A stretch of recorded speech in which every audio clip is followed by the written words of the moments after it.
What is up, everybody? My name is Justin. This is Forever Self-Employed. In today's video, I'm joined with my buddy Jacob, aka Apex Pressure Washing. We're going to be talking about a pressure washing business scam, really a scam that can be run through any service-based business. So we want to make you guys aware of this so that way you don't fall for this scam. So Jacob was unfortunately the guinea pig for this, and he's going to talk us through how exactly all this went down. But first and foremost, Jacob, how's it going, man? It's going good, man. Been getting a lot of work done. Awesome, dude. Glad to have you here. I'm sorry that this happened to you, but I'm happy we're able to use it as an example to the channel, and we kind of talk through it.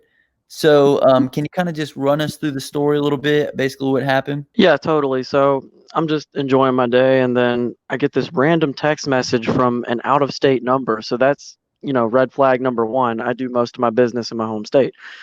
And so we get to talking, and I asked the guy where he found my number, and he really just went straight forward to the next point. But anyway, so he gives me the address, and instead of wasting my time and resources going, traveling out there in person to look at it, I first verified the validity of it, that the address even exists with Google Street View. And I was able to see enough to give him a rough estimate of what it would take for me to go out there and do that work. And this isn't the first time that it's happened either. This is about the third instance. And so we decided to make this video and, get people aware that there are people out there that will try to do this to you. Right. So, like you said, he provided an address upon the first message. The next day, you texted him and told him that you were looking at his house through Street View. You gave him a rough estimate, as well as you asked him how did he hear about your business, to which he responded that he could mail you a check for the work. Once the check clears your bank, he can schedule a perfect time and date to do the work. So basically, he wants to pay you before you even go do the work. Then for some reason, he sent Home Advisor, and he sent text me your name and mailing address to mail the check. So yeah, a lot of red flags right off the bat. And how did you think that he had found you? Off of any particular source or just randomly or what? It could have just been randomly because, it's clearly not a lead because I didn't receive it in the app. And, it wasn't from I didn't receive any notifications prior. So the only thing was this random text message from a text now subscriber phone number. So that's another red flag. Typically, people don't use that. And yeah, I don't really know where he found my number, but he did. And he proceeded to try and con me. Right. So then he responds, okay, I will mail out a payment to you on today. Once you receive it, then we can schedule a perfect time and date for you to work. I will be adding an extra fund for the supervisor, which you will give to him once you receive the payment. My supervisor will also be present on the scheduled date and time, which you will be doing the cleaning for me. Thanks. So to that, you responded, a supervisor is not required or necessary for this type of work. What was kind of going through your head at this point, Jacob?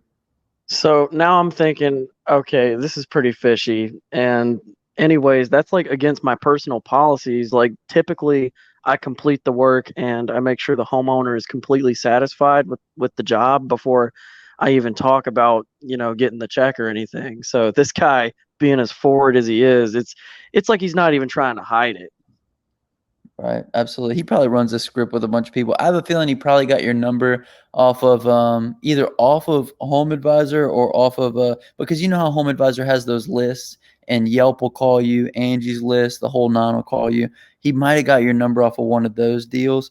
But after he responded with the supervisor thing, you said that a supervisor wasn't necessary or required, and then he said the supervisor's funds was also included on the check. She will be one available on the cleaning day since I am currently out of town on a business trip.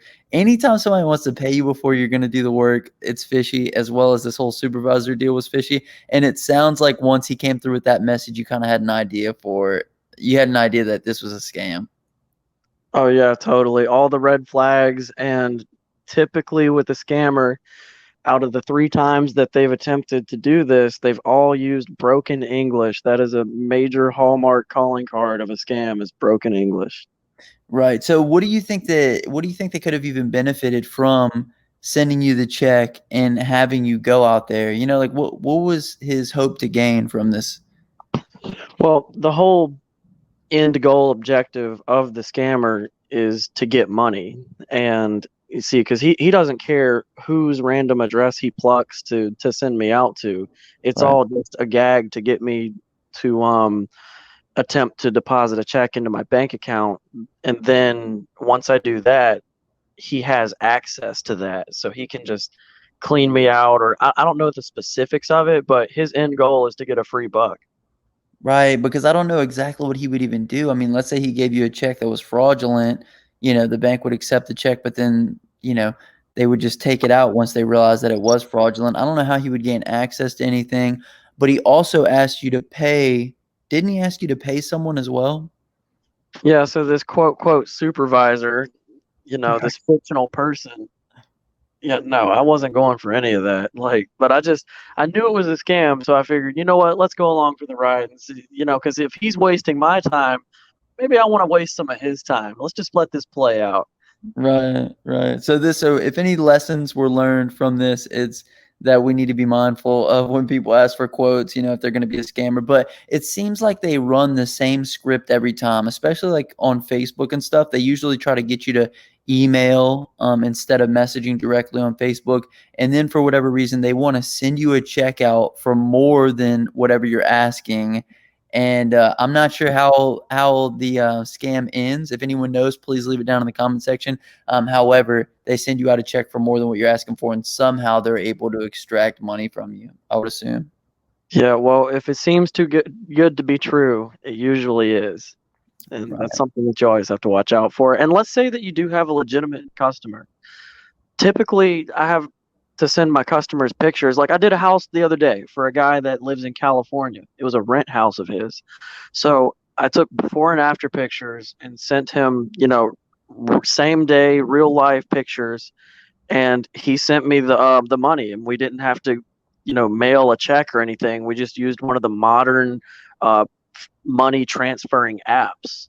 Right. Like there's 1,000 of them: WhatsApp, Cash App, Zelle, you name it. There's a handful of them that are instant, and you don't have to, do the archaic method of mailing a check. Right. And you can generally get a good, feel for whether the person is legitimate or not from, as you mentioned, the broken English, or if they're trying to set up supervisors and do things like Yeah. that. And I tried calling the guy too. See, if they don't talk to you on the phone, if you can't hear another human's voice, then just don't even mess with it, because that's the only way you can really, get a sense of who they are and their intentions and the tone of their voice. And, you can pick up on it pretty quick from that. Glad that you didn't waste your time actually going out to the property to take a look at it as well, because that would have been It could have been a lot worse than that. I mean, if you're just walking on someone's property, like in their backyard and stuff, that's trespassing. It could have been a lot worse. Jacob, I appreciate you coming on, man. Anything else you want to share with the people? That's pretty much it, folks. I really enjoy making content. If you want to, you can check out my YouTube channel as well, Apex Pressure Washing. I love making content with Forever Self-Employed as well. We've got some big stuff in the pipeline, some really cool stuff coming up, and that's basically it. Okay, awesome, man. Well, every guest has to pick the word of the day. What would you like the word of the day to be, Jacob?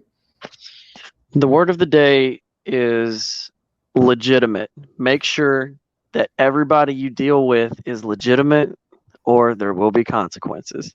Sweet, man. The word of the day is legitimate. If you made it this far in the video, go ahead and comment down legitimate, and I'll hashtag you a real one. I'll also leave a link for Jacob's YouTube channel down in the comment section description. Anyway, my name is Justin. It's Forever Self-Employed. If you guys did enjoy the video, please leave a thumbs up on it. And until next time, hustle hard and get that money, baby.